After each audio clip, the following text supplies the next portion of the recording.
आज सकाळीच माझ्याच्यानं खूप मोठं नुकसान झालं. आता झालं असं, की चला पुढे सांगते.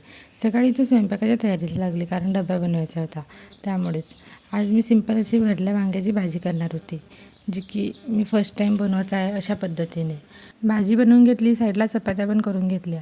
आता हे स्वयंपाक करणं, घरातली कामं करणं, त्यात बाळाला सांभाळणं यामध्ये ना स्वतःला बिलकुलच वेळ देता येत नाही. डिलिव्हरी झाली तेव्हापासून माझं तर स्वतःकडे दुर्लक्षच झालं आहे आणि चेहरा पण एवढा जास्त खराब झालेला होता. म्हटलं घरीच काहीतरी उपाय करावा. आता बेबीमुळे पार्लरला जाण्यासाठी तर वेळ मिळतच नाही आणि छोट्या छोट्या गोष्टीसाठी कोण पार्लरला जातं ना, तसं मी पण जात नाही. त्यामुळे म्हटलं घरीच काहीतरी करावं. त्यामुळे स्क्रब करून घेतल्यानंतर क्लीनअप मास्क लावलं. हे 15 मिनटं ठेवलं आणि नंतर हे काढून घेतलं. आता हे काढायला मला खूप जास्त मजा येते, पण पेन पण तेवढंच होते. पण काय करावं, रिझल्ट पण छान मिळतो.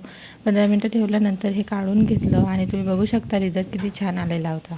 सकाळी माझ्याच्यानं खूप मोठं नुकसान झालं, तो म्हणजे हा मोबाईल जो की सकाळीच माझ्या हातातून पडला आणि याचं ना डिस्प्लेच उडाला.